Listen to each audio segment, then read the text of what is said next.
So, as promised, I'm going to teach more on the seven heavens. Now, again, in the previous video, I've personally seen 11, but I'm going to teach on the seven a little bit and explain it, and then give you my own personal testimony about the 11th heaven. So, the seven heavens, understand that God never gives a person more than their flesh, more than they can handle on earth. So, what was created was seven heavens that you can make it to heaven, but there are levels that you have to progress through.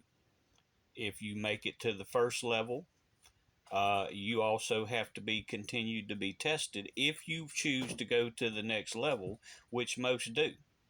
And again, he tests you, you have to be refined. This is a continuous refining that the Lord does so that you can go through the heavens, uh, ascend into complete righteousness and a oneness with the Lord, to walk, to actually be able to walk with the Lord. And each heaven has its own firmament, and each firmament dome is made of a crystal. Each crystal's different. Each firmament dome crystal is of a different type. Understand that. And the only way, again, you can ascend through the heavens is you have to, again, you have to continue to walk in righteousness and strive to do things. So when you go to heaven, one of the things that you can do to ascend is you take on uh, jobs. Like there are angels among us on earth, there are tasks that you can take on, and the Lord will appoint you to those tasks on earth to continue to do the Lord's work. That is how you ascend to the upper heavens, the higher levels of heavens. So my personal testimony was I was taken directly. And excuse me, let me say this also. You cannot ascend to a higher heaven unless you earn it. But then once you make it to a higher heaven, you can descend, go back and forth through the heavens at will to teach, and you're appointed to do this, to teach and help the lower levels ascend into the next level. So my personal testimony was that I was taken to the 11th heaven. Now, Enoch, in his books, he describes the 10th heaven. He went to the 10th heaven, but I know for a fact that Enoch did make it to the 11th heaven, because in his book, as just an example, that it states that and even in the Bible it says he walked with God.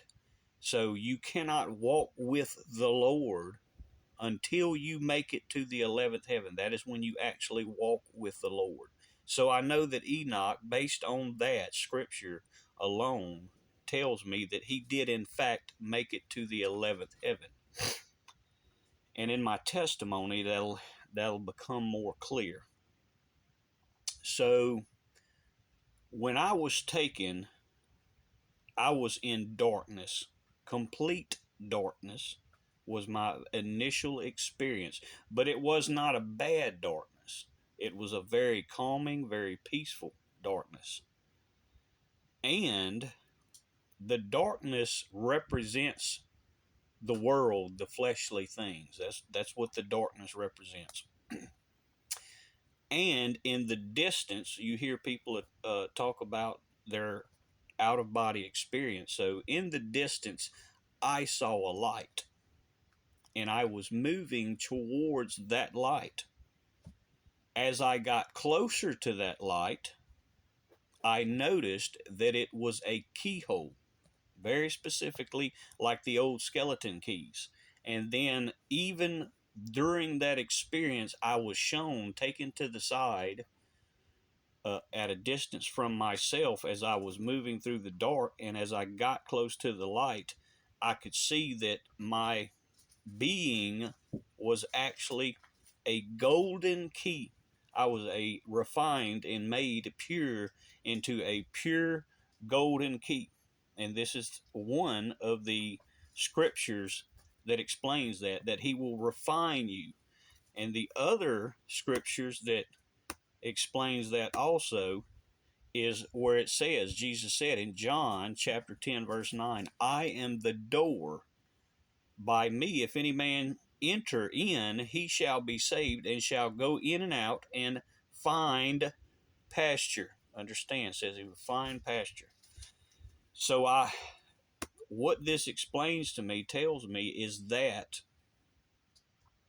he had refined me into a golden key so that I could unlock the door and go through the door. And it, again, when you test something, you test it against Scripture, and that's what I'm showing you here. It all lines up with Scripture, everything I'm explaining to you.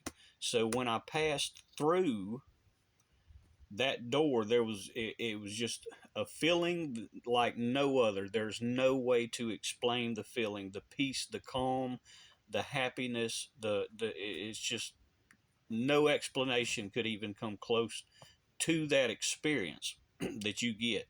All the worries, all the cares, everything is left behind. All the flesh, all the world, it's all gone. And there's just a peaceful and tranquil mindset or state of being that there's just no way to describe. It's bliss. It's complete, utter bliss and all. So as I passed through the keyhole, I entered into the 11th heaven. And what I saw initially, and this is why you see that in Revelation 1:13, you see the things mentioned, the candlesticks, the 7 candlesticks that are mentioned. The reason that it says that, why John's explained these things as candlesticks, you'll see that he explains it in many places, but this one in particular, the 7 candlesticks. What I saw when I passed through it does initially look like candlesticks. That's what you see in the clouds. Candlesticks all within the clouds. There were thousands there to greet me, to meet me, to be there when I entered into that heaven. But what I quickly realized, what looked to be candlesticks, were actually people, the spirits of people. And this is the closest picture I found. It kind of looks like a candlestick that's been burning, and you see the melted debris coming down. That's actually people. That's their white robes. And this candlestick doesn't even come close to explaining what these spirits actually look like. It's a brilliant white like no other. And what's incredible is the robe. This is their robes, and it's brilliant. You would think, and this looks nasty. This white is so dull compared to the white that the robes are. Just a beautiful, brilliant white. And then their heads, you see in the candlestick, there is the light that is always even brighter. You would not think the white could get any whiter when you see their robes, but their spirits themselves are such a brilliant, bright light, and this is what helps illuminate the heavens. The brightness, the whiteness coming from their spirits.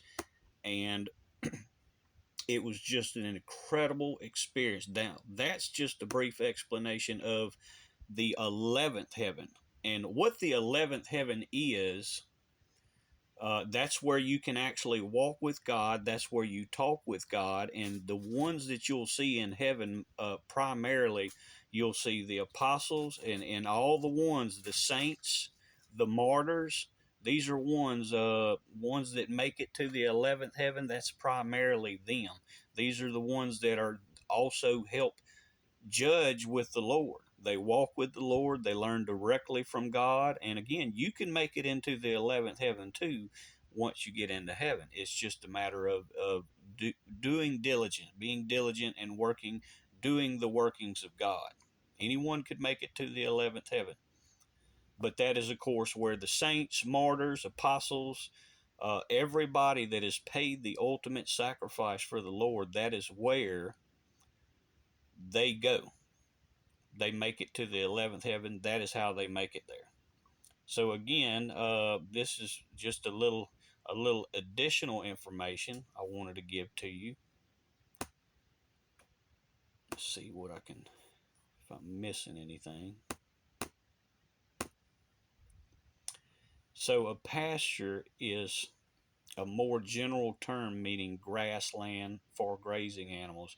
A meadow is also a field for grazing animals, but it is enclosed by hedges, walls, and fences, and this is done so to protect those within the meadow.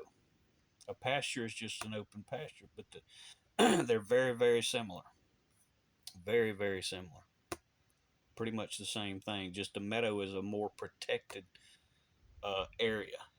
And I want to give you Psalm 23, verse 2. This is a very, very important chapter. I think everybody should read, learn, and reflect on. It is a prayer. And I'm just going to give you this verse. He maketh me to lie down in green pastures. He leadeth me beside still waters. And again, you start out in the beginning with the first verse and read through the entire chapter, Psalm 23. Very important. Very, very important. And this is just further information. This is exactly why in Revelation 11:4 that the two witnesses are also called the two candlesticks.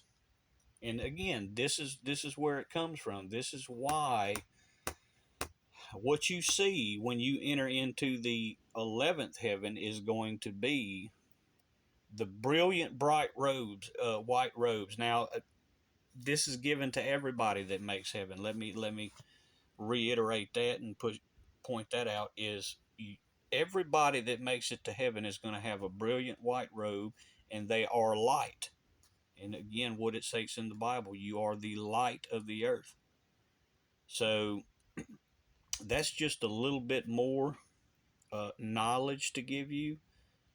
And again, read those verses that I gave you about the seventh heaven. It doesn't hurt to go to the book of second book of Enoch and the third book of Enoch, and you can find it in other Jewish literature about the seven heavens. But again, Enoch wrote about 10. But I know for a fact that he did in fact make it to the 11th heaven, because it said he walked with God. That is how you walk with God and learn directly from Him and really do His bidding. His most important work is once you make it to the 11th heaven. God bless.